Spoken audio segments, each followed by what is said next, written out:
السلام علیکم ملګرو. جنید خان ما محمد عامر د خپل ریټایرمنټ حواله سره صداسه خبره کړې ده چې دغه خبره تاسو سره زه د محمد عامر شریکی کوم نو تاسو له یقینا چې غوسه درشي که تاسو هر څومره د محمد عامر فین زی او دا کوم ویډیو تاسو سره زنن شریک کوم او دا خبره تاسو ټول ووري نو یقینا تاسو له محمد عامر باندې غوسه راشي. جی هغه محمد عامر چې په 2009 کې په فکسینګ کې انوالو شو جی سزا ولوقته 15 کاله پابندي په لګیدا د ملک نومي بدنام کو په غټه سطح په انټرنیشنل سطح په UK کې جی په انګلند کې د فکسینګ کو اغه نه پس هم بیا پاکستان کرکټ فینس په فرمایش باندې د پاکستان کرکټ فینس چې څومره هم د محمد عامر فین چې څومره هم کریزي فینس چې ول زویم چې د غي په فرمایش باندې هغه بیا هم PCB ایکسپټ کو پاکستان کرکټ بورډ ایکسپټ کو موکې ول ورکا نن هغه محمد عامر داسې یو بیان جاری کړی دی چې یقینا دغه طرف د راځو ټیم نه خرابو. محمد حفیظ نه په یو پریس کانفرنس کې تاسو شو جی پرون تقریبا دا پریس کانفرنس شوی چې هغه دا تاسو شوی دی پرون یا نن د کې غلطیږم خو دا 100% اتنټیک نیوز دی. جی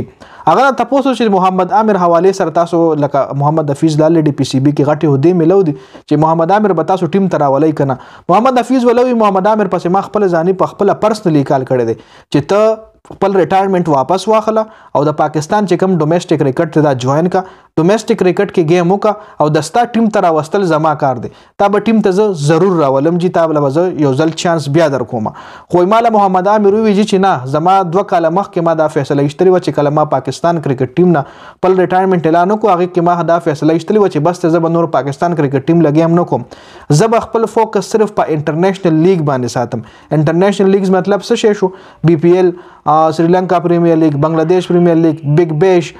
Canada Premier League PSL کې شمولیت علم لاله نشته خو PSL کې کراچي کینګ سره الریډي دي خدا سے یقینا داسې تاریخ جواب ورکول لکه امیر لپکارو چې فکسینګ نه پس هم تر پاکستان عوام د پاکستان کرکټ فینس خپل فینس ته ایکسپټ کی غټه خبره ده چې PCB ته ایکسپټ کی نو تعالی پکار دو چې رستا مټ کې داسې لګ زور هم ونو دا لګ زور هم تعالی پاکستان د پاره وکړي وي تعالی پاکستان کرکټ بورډ د پاره وکړي وي ځکه پاکستان کرکټ بورډ دومره غټه بدنامي نه پس هم ته ایکسپټ کی دومره غټه بدنامي نه پس هم تعالی چانس درکو په چیمپیون ټرافای کې ولو بوله په 2019 ورلد کپ کې ولو بوله په T20 ورلد کپ کې ولو بوله غټه موقع دل درکې جی بیا رستا چې منیجمنت سره نه لګي د سید ته ریټایرمنټ اعلان وکړو چې اوس د بیا دومره یو کس وای د بورډ هغه عہدیدار در پسې کالو کې چې لکه تعالی د چانس در کوم ټیم تراشه ډومېسټک کرکټو کا ریټایرمنټ واپس واخله نو بیا هم تعالی پکارو چې لګراویلی شي ځکه تاسو چې پاکستان کرکټ بورډ څومره ښه کړی دي دومره په دنیا کې تاسو ګرځي دومره ښه یو کلاډي سره هم یو بورډ هم نه دی کړی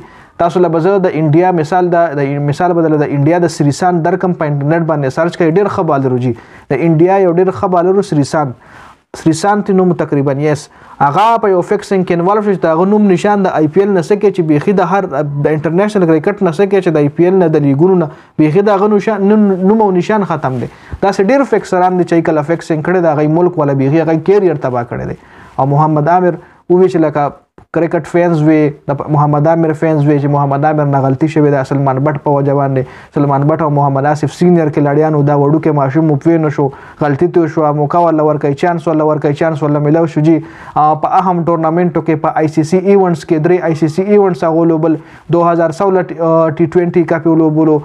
چیمپیون ټرافي 2017 کې ولوبولو 2019 ورلد کپ ولوبولو اور بیا هم هغه وای چې لکه زبست نور پاکستان لګیم نو کوم جی زب نور د ما فوکس چې کوم دی انټرنیشنل لیګز دی او زب انټرنیشنل لیګز کوم زه نو کوم پاکستان د پاره گیم لکه مطلب دا چې پاکستان مال څه کړی دی خو خیر محمد عامر کریزي فینس چې کوم دي زه خپل هم د محمد عامر فین خو لکه دا سوم نه پکار چې تسترګې پټ کې یو کس تاسو سره خو کی ته دومره غورځېدل کسي او بیا تعالی غلاس در کی تار اوچت کی او بیا ته چې کله اوچت شنو بیا تا غلطه ورکې چې زمړه تا د ماره لپاره سکړو د تاسو راډو څخه کوم نه د دې مثال خدا سي شو جی نو دا اپډیټس چې ما تاسو سره شریک کوم ډیر زیاته مننه جی والسلام.